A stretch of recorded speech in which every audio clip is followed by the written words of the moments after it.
So hello and welcome back. तो आज की वीडियो में हम देखने वाले हैं passing 2D arrays to a functions. तो हमने पिछले वाले वीडियो में देखा था हम 1D एरे के साथ कैसे इसे पास कर सकते हैं और इसका फ़ायदा क्या है, क्योंकि ये हमारे कोड को रीडेबल बनाता है और एक जो भी दूसरा फंक्शन होता है वो एक पीस ऑफ कोड होता है। मतलब हम उसे एक प्रोग्राम बना सकते हैं, जैसे कि सम या फिर कोई भी टाइप का प्रोग्राम होगा, हम उस पीस ऑफ कोड को उसके अंदर स्टोर कर सकते हैं और जब भी हमें उसे यूज़ करना हो तो हम उसे कॉल कर लेते हैं। तो इसी तरीके से हम आज देखने वाले how to pass 2D arrays to functions in C language. तो फर्स्ट ऑफ ऑल सबसे अच्छे से हम समझेंगे इसे। तो हम यहाँ पे एक फंक्शन बनाएंगे void नाम से, और इस फंक्शन का नाम मैं देना चाहूँगा प्रिंट मैट्रिक्स। तो जैसे कि मैंने आपको कहा था कि हमारा जो भी एक फंक्शन होता है तो दूसरे फंक्शंस के हेल्प से हम कैसे उस फंक्शन में मतलब वैल्यू पास कर सकते हैं with the help of parameter and argument. तो इसके अंदर हम पैरामीटर पास करते हैं और आर्ग्यूमेंट्स यहाँ से पास करते हैं। मतलब हम इसे बताते हैं भाई ये इसमें जो है इसमें रख लो। कैसे बताते हैं चलो हम देखते हैं। इंट बना लूँगा ARR और मैं यहाँ पे मैट्रिक्स बनाने जा रहा हूँ। आपने पढ़ा ही होगा मैट्राइसेस क्या होते हैं। तो सेम उसी तरीके से हम यहाँ पे 2D एरे में करने वाले हैं। तो मैं यहाँ पे 3 रो बनाऊँगा। तो ये जो भी रिप्रेजेंट करता है लेफ्ट वाला ब्रैकेट, ये रो को रिप्रेजेंट करता है और राइट वाला कॉलम को। तो हमारे पास 3 रो है और यहाँ पे हमारे पास 3 कॉलम्स है। मतलब एक तरीके से टैबुलर फॉर्म मतलब ग्रिड फॉर्म में यहाँ पे हमें 2D एरे मिल जाता है। मतलब एक तरीके से बोलूँ तो 9 बॉक्सेस हमें यहाँ पे मिलते हैं। जैसे कि इसे हम कह सकते हैं 3x3 है ना। तो एक तरीके से 3x3 9 हो चुका है, तो हमें 9 बॉक्सेस मिलते हैं। तो ये बात आपको यहाँ पे क्लियर हो चुकी होंगी। और इसके बाद हम यहाँ पे और एक पैरामीटर पास करना चाहेंगे, पैरामीटर जो होगा रो। बट मुझे नहीं लगता कि इसे अभी पास करने की ज़रूरत है, बट फिर भी आपको बताने के लिए मैंने बस बता दिया, आप वहाँ पे पास कर सकते थे। और यहाँ पे हम नेस्टेड लूप का यूज़ करते हैं। जब भी हम 2D एरे को प्रिंट करना चाहे या फिर उसके साथ परफॉर्म करना चाहे, हम इसे 2D एरे के साथ नेस्टेड फॉर लूप के साथ 2D एरे को यूज़ करते हैं। तो हम यहाँ पे एक आउटर लूप बनाएंगे जो होगा i, int i equal to 0, और जो भी हमारा i होगा तो हमें सेम टू सेम वही रखना है। मतलब i इज़ लेस देन 3, क्योंकि ये 3 टाइम्स चलेगा। क्योंकि i 3 टाइम्स क्यों चलेगा? क्योंकि जो भी आउटर लूप होता है वो होता है कॉलम्स के लिए, सॉरी रो के लिए होता है। जो भी आउटर लूप होता है वो रो के लिए होता है और जो भी इनर लूप होता है वो होता है कॉलम्स के लिए। क्योंकि हम क्या करते हैं, जो भी हमारा 2D एरे होता है उसमें एक रो के साथ चलते हैं हम। फॉर एग्जांपल ये हमारा ग्रिड है यहाँ पे, और इसमें हमें यहाँ पे 3 रो मिल चुके हैं ना, और ये हमारे 3 कॉलम्स। तो कुछ इस तरीके से। तो इसमें क्या होता है, ये हमारा एक इंडेक्स होता है रो का। तो ये वाला जो भी है ना, ये लाइन वाला जो भी जा रहा है मतलब यहाँ पे, इसे हम रो कहते हैं। और इससे इस तरीके से जो भी लाइन जा रही है मतलब स्ट्रेट ऊपर से नीचे, इसे कॉलम कहते हैं। तो आपको ये बात पता होना चाहिए, बेसिक है। और रो का कैसा स्ट्रक्चर होता है, बेसिकली ये होता है रो का इंडेक्स 1 0 से स्टार्ट, और यहाँ पे 1 और ये 2। और कॉलम का भी सेम ऐसा ही होता है, यहाँ पे स्टार्ट होता है 0 से और 2 एंड 3। आप चाहो तो यहाँ पे एक्स्ट्रा भी बना सकते हो, जैसे कि मैंने यहाँ पे बनाया था ARR। तो यहाँ पे हमने रो के लिए 3 डाला तो हमारे 3 रो बन चुके हैं यहाँ पे।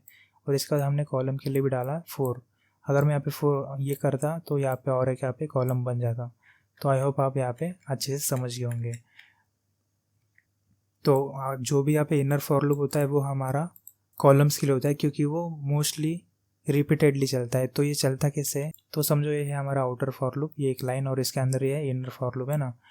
तो यहाँ पे इंट मतलब मैंने आपको नेस्टेड फॉर लूप में इसे अच्छे से समझाया था। आई थिंक मुझे ऑलरेडी समझाया था हमारे फॉर लूप और नेस्टेड फॉर लूप वीडियो में। अगर आपने नहीं देखी तो आप वहाँ पे जाके चेकआउट कर लेना, तभी आप इसको परफॉर्म कर सकोगे।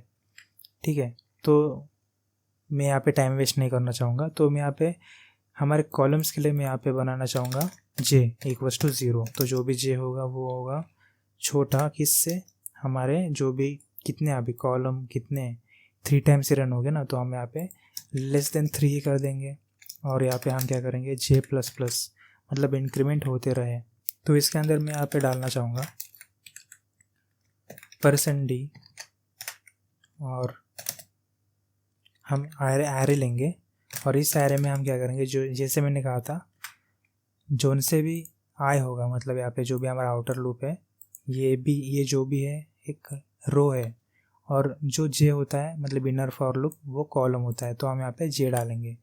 तो इंडेक्स 0 पे तो वो रहेगा ही, है ना। जैसे पूरा लूप ख़त्म होगा ये बाहर आएगा और फिर से इसके ऊपर आएगा। जो भी हमारा ये रहेगा आई 0 था, अभी वो इंक्रीमेंट होगा 1 से, फिर हम रो इंडेक्स 1 पे आएंगे और फिर से लूप चलेगा इस तरीके से, है ना। तो मुझे समझाने की ज़रूरत नहीं है, अगर आपने नहीं देखा वो 2D वाला वीडियो जहाँ पे मैंने बहुत डिटेल में और अच्छे से समझाया, तो यहाँ पे ऊपर आपको आई बटन पे लिंक मिल रही होंगी, वहाँ पे जाके चेकआउट कर लेना। तो जैसे ये पूरा रन होगा तो हम यहाँ पे इस तरीके से प्रिंट दे सकते हैं, बट हमने तो इसे पैरामीटर के हिसाब से पास किया है, बट हम इसे मेन फंक्शन में आर्ग्यूमेंट के हिसाब से कैसे प्रिंट करते हैं, चलो आओ देखते हैं। तो जैसे ये प्रिंट होगा, फर्स्ट ऑफ ऑल आउटर मतलब इनर फॉर लूप के बाहर हमें यहाँ पे \n देना पड़ेगा, मतलब न्यू लाइन बदलने के लिए, मतलब न्यू लाइन पे आने के लिए। तो ये सब तो हो चुका, बट अब हम क्या करने वाले हैं, हमारे मेन फंक्शन में हम यहाँ पे मैट्रिक्स बोल के एक 2D एरे बनाएंगे और सेम वही रोज़ और कॉलम यहाँ पे ऐड करेंगे जो है 3x3, और इसके अंदर हम वैल्यूज डालेंगे।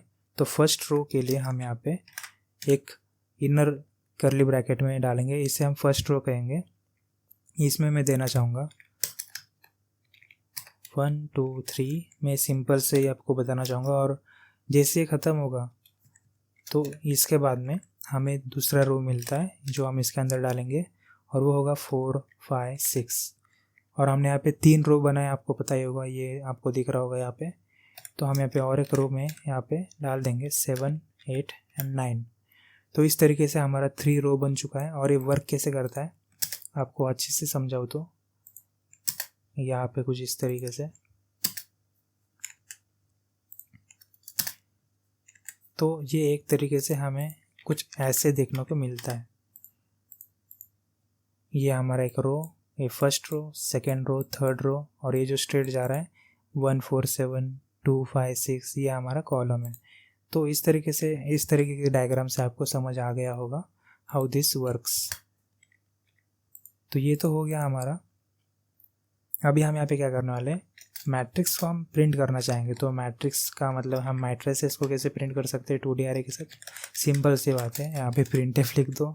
और हम यहाँ पे क्या करेंगे, एक्चुअली में प्रिंटफ यहाँ पे करने की ज़रूरत नहीं, मैं भूल गया क्योंकि हमने यहाँ पे ऑलरेडी कर दिया है। तो हम क्या करेंगे, सीधा इस फंक्शन को यहाँ पे कॉल करेंगे और हम आर्ग्यूमेंट पास करेंगे। तो मैं क्या करूँगा, जो भी हमारा फंक्शन होगा, तो इस फंक्शन का नाम है यहाँ पे प्रिंट मैट्रिक्स, है ना। तो इसके अंदर एक ही हमने पैरामीटर पास किया है, आपको यहाँ पे दिख रहा होगा int ARR, तो यह पैरामीटर है। तो इसके अंदर मैं देना चाहूँगा जो भी हमारा मैट्रिक्स वाला जो हमने मेन फंक्शन में बनाया, इस एरे को उसमें डालना चाहूँगा। तो इसके अंदर एक वैल्यू है, तो ये वैल्यू उस फंक्शन में चली जाएंगी। तो हम एक तरीके से आर्ग्यूमेंट से कैसे पास कर सकते हैं, तो हम यहाँ पे जो भी हमने यहाँ पे करली ब्रैकेट में पैरेंथेसिस मतलब फंक्शन को कॉल किया और पैरेंथेसिस में लिख लिया, तो जैसे हम पैरेंथेसिस के अंदर आर्ग्यूमेंट पास करेंगे इसके साथ, तो ये वैल्यू ऑटोमेटिकली उसके अंदर पास हो जाएगी।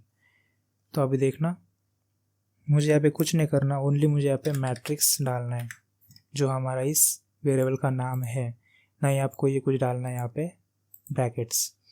तो जो भी ये पूरी वैल्यू होगी वो पूरी इसके अंदर आ चुकी होंगी। तो जैसे ये चलेगा तो परफॉर्म इसके अंदर होगा, तो जो भी हमारी वैल्यू होगी वो ऑटोमेटिकली शो हो जाएगी। तो मैं यहाँ पे स्पेस देना चाहूँगा अच्छा सा दिखने के लिए, और मैं यहाँ पे आपके सामने प्रिंट करता हूँ। मैंने यहाँ पे आई थिंक स्पेलिंग में मिस्टेक कर दी गई, तो यहाँ पे printf and here we go. पता नहीं printf में क्यों मेरी गलत हो जाती है स्पेलिंग। तो देखो सेम टू सेम 1 2 3 4 5 6 7 8 9। तो इस तरीके से हमने यहाँ पे हमारी मैट्रिक्स प्रिंट कर ली।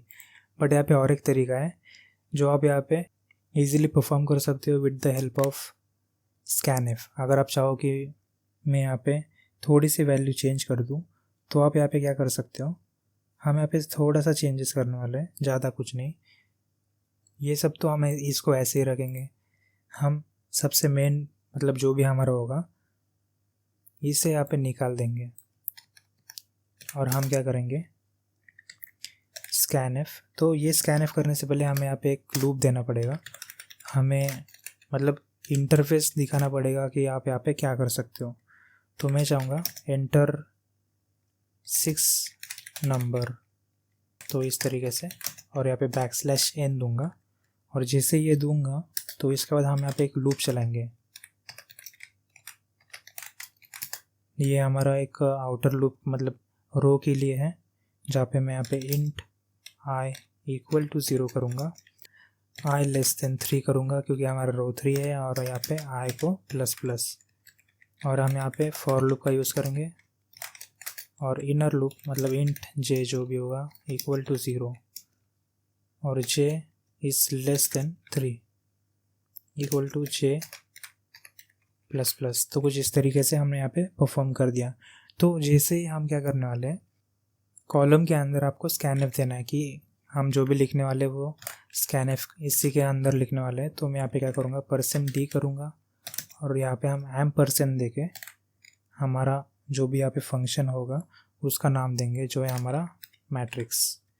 तो इसके सामने हम क्या करेंगे, मतलब एक तरीके से ऐसे परफॉर्म होगा कि रो 1 के अंदर जो भी जे अभी इंक्रीमेंट होगा तो जे 0 और 1 और 2 में ये वैल्यू डाल दो। तो कुछ इस तरीके से परफॉर्म होने वाला है। तो एक तरीके से हमें यहाँ पे 9 टाइम्स आई थिंक देना चाहिए, क्योंकि 3/3 इक्वल टू 9 है ना, कुछ इस तरीके से।